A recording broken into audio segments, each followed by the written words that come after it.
मेरी प्रियात्माओं, मैं आपकी सेवा में योगी राज श्री कृष्ण भाग 2 के विषय में अपने विचार व्यक्त करता हूँ। साथ ही आपसे निवेदन करता हूँ, शांतिपूर्वक सुनिएगा और लाभ उठाइएगा। इसके पश्चात विष्णु ने वहाँ उपस्थित सब राजाओं और राजकुमारों का परिचय द्रौपदी से कराया। एक एक करके सब राजकुमार उठे और हार कर बैठ गए। दुर्योधन आदि को निराश देख कर कर्म उठा। धनुष के पास जाते ही उसने डोरी चढ़ा ली।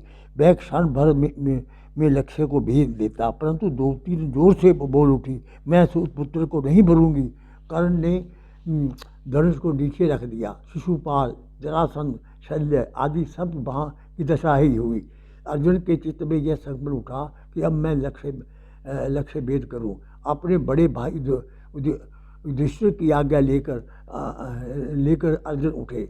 इस ब्राह्मण को देखकर सब आश्चर्यचकित रह गए। कोई तो इसके साहस की प्रशंसा करने लगा, कोई हंसी उड़ाने लगा। अर्जुन ने धनुष उठाया और पता ही नहीं चला कि लक्ष्य भेद दिया। घूमते हुए चक्कर के मध्य में जाकर अर्जुन का बाण ऊपर लटकती हुई बच्ची की आंख में चुभ गया। द्रौपदी ने माला तत्काल अर्जुन के गले में डाल दी। वह देखकर सब राजा क्रोधित हो गए।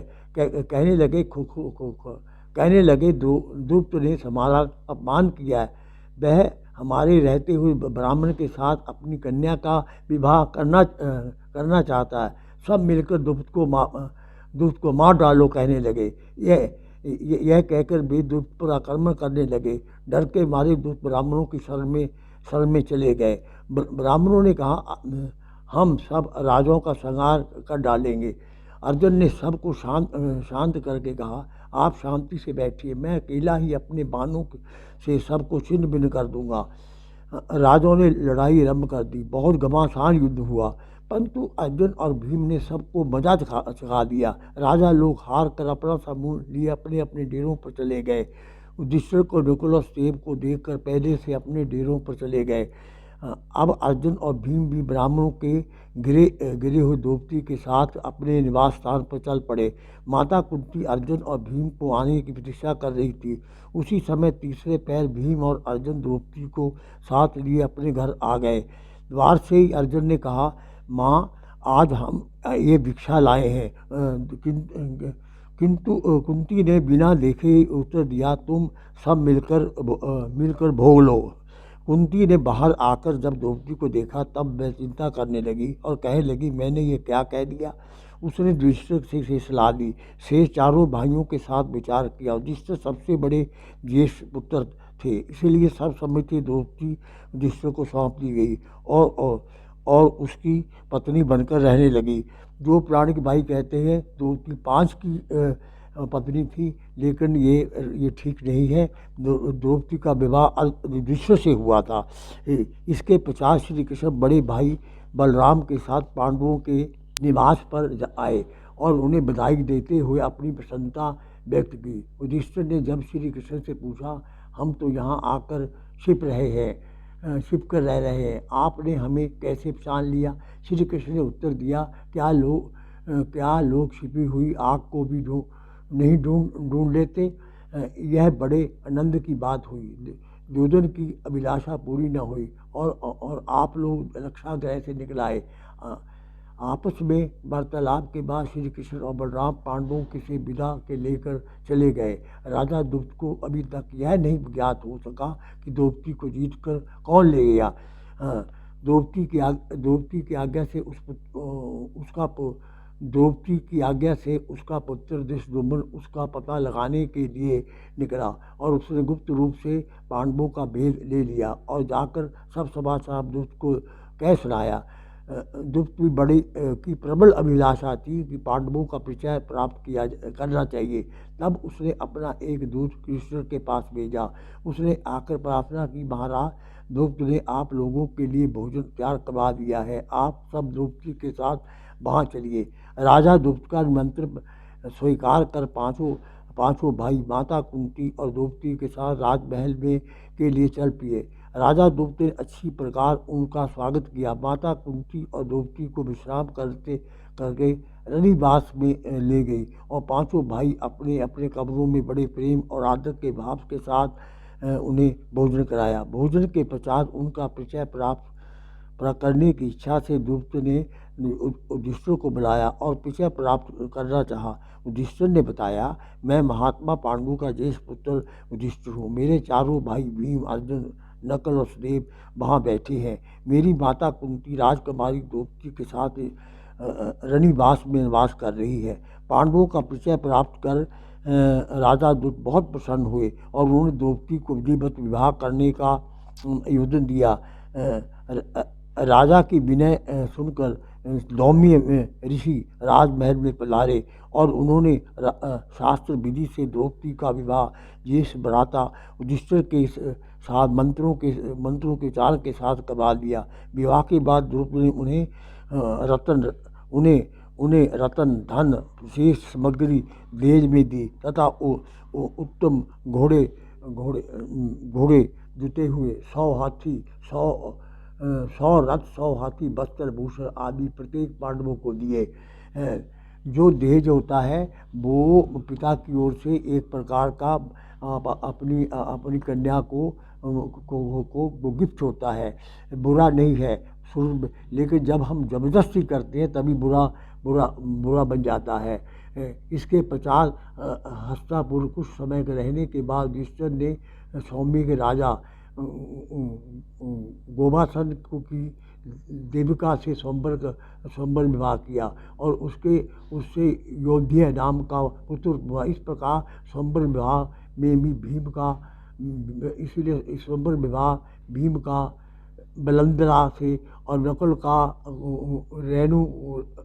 रेणुमति से और सदैव का बीजिया से हुआ। नोट, ये ध्यानपूर्वक सुनो। कुछ विद्वानों का विचार है कि द्रौपदी अर्जुन ने स्वयंवर में जीता था। नोट, कुछ विद्वानों का विचार है कि द्रौपदी को अर्जुन ने स्वयंवर में जीता था, अतः उसका विवाह अर्जुन से हुआ था। यदि ऐसा उचित माना जाए तो युधिष्ठिर द्रौपदी को कैसे जुए में हार सकता था, इसलिए ये तर्क संगत है। कृष्ण का जीवन काल विष्णु पुराण के अनुसार श्री कृष्ण का जीवन का जन्म 3227 ईसा पूर्व हुआ और उन्होंने 3102 ईसा पूर्व निर्माण पद प्राप्त किया। इस प्रकार उनकी आयु 125 वर्ष थी। वसुधा श्री कृष्ण का जन्म 18 ये श्रोता ध्यानपूर्वक सुने। वसुधा श्री कृष्ण का जन्म 18 साल 3228 ईसा पूर्व दिन बुधवार रोहिणी नक्षत्र रात्रि 12 बजे मथुरा के कारागार में हुआ। दिनांक 3102 ईसा पूर्व उन्होंने निर्माण पद प्राप्त किया। इस प्रकार उनकी आयु 125 वर्ष 8 महीने 7 दिन थी। श्री कृष्ण का महाप्राण।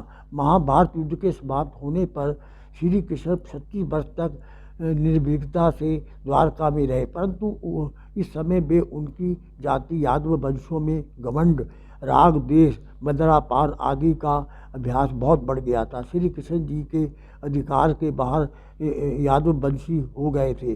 खुल्लम खुल्ला आपस में लड़ाइयाँ होने लगी। इन लड़ाई झगड़ों में सब यादव बर्बाद हो गए, यहाँ तक कि राजवंश में केवल 4 व्यक्ति रह गए और श्री कृष्ण, बलराम, दारुक और सात्विकी। श्री कृष्ण यादवों की उच्छृंखलों से तंग आ चुके थे।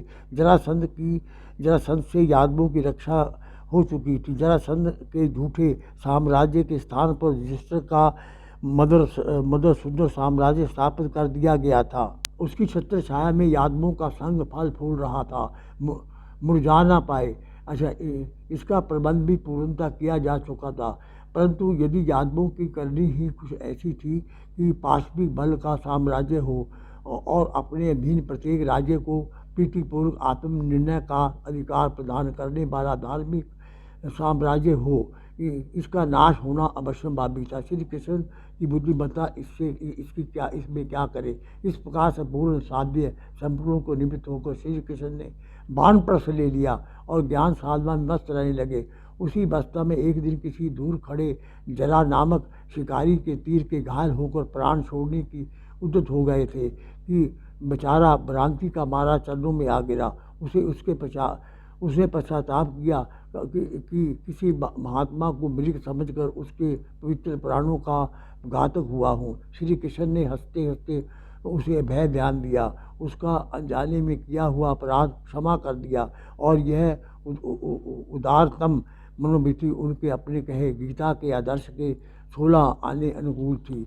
वे पूर्ण स्थित प्रज्ञ थे, जिए तो शत्रुओं पर विजय पाते रहे, मरे तो मृत्यु पर विजय पाई।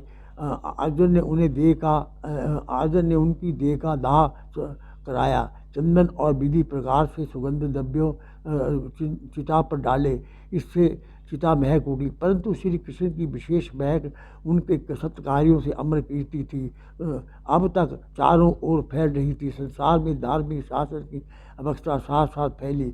अब प्रश्न उत्पन्न होता है कि योगीराज श्री कृष्ण के जीवन की उल्लेखनीय उपलब्धियाँ क्या थी। श्री कृष्ण के जीवन का गंभीर अध्ययन अनुशीलन करने के उपरांत मैं निष्कर्ष और निचोड़ पर पहुँचा हूँ कि उनके जीवन की उल्लेख उपलब्धियाँ अधोलिखित थी। नंबर 1, श्री कृष्ण ने हमें गीता जैसा दार्शनिक ग्रंथ दिया जो कि संस्कृत साहित्य की अमर विधि है। नंबर 2, श्री कृष्ण ने महाभारत में पांडवों को विजय दिलाई। यदि वे अपनी राजनीतिक चतुर्य का प्रयोग न करते तो पांडव विजय नहीं हो सकते थे। नंबर 3, ये सौदागर ये ध्यानपूर्वक सुने। उस समय भारतवर्ष 2340 छोटे छोटे राज्यों में, जिनमें अफगानिस्तान, पाकिस्तान, बांग्लादेश आदि शामिल थे। श्री कृष्ण ने इन राज्यों को 9 भागों में बांटकर केंद्र शासित प्रदेश हस्तिनापुर 8 मांडलिक बनाए। इस प्रकार श्री कृष्ण ने उन्हें संगठित कर महाराज युधिष्ठिर के झंडे के नीचे लाकर खड़ा कर दिया।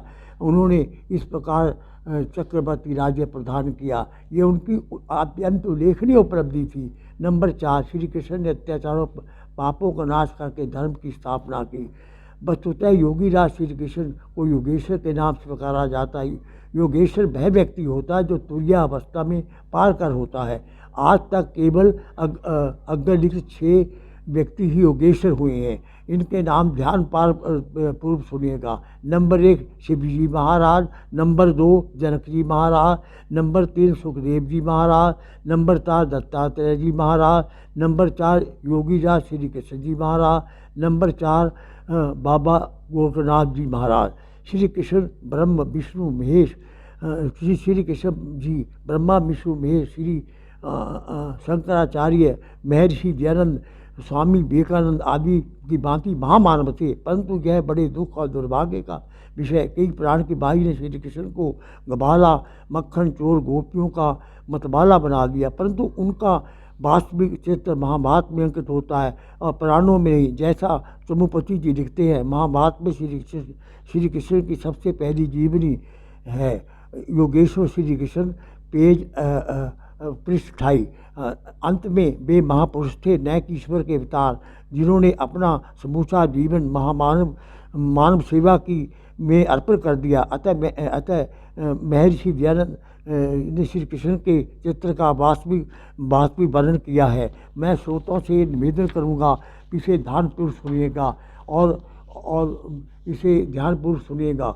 देखो, श्री कृष्ण जी का इतिहास महाभारत में अत्युत्तम है। उनका गुण, कर्म, स्वभाव और चित्र आदम पुरुषों से के दृश्य है, जिसमें कोई भी अधर्म का आचरण श्री कृष्ण ने जन्म से जीवन पर्यंत नहीं किया, ऐसा नहीं है लिखा। और भागवत वाले अनुचित मनमाने दोष लगाते हैं। दूध, दही, मक्खन आदि की चोरी लगाई, पूजा दासी से समागम, पर स्त्रियों से रास मंडल, क्रीड़ा आदि मिथ्या दोष श्री कृष्ण पर लगाए हैं। इसको पढ़कर सुनकर मत वाले श्री कृष्ण की बहुत ही निंदा करते हैं। जो यह भागवत न होता तो श्री कृष्ण से सदृश्य महात्माओं की झूठी निंदा क्यों होती।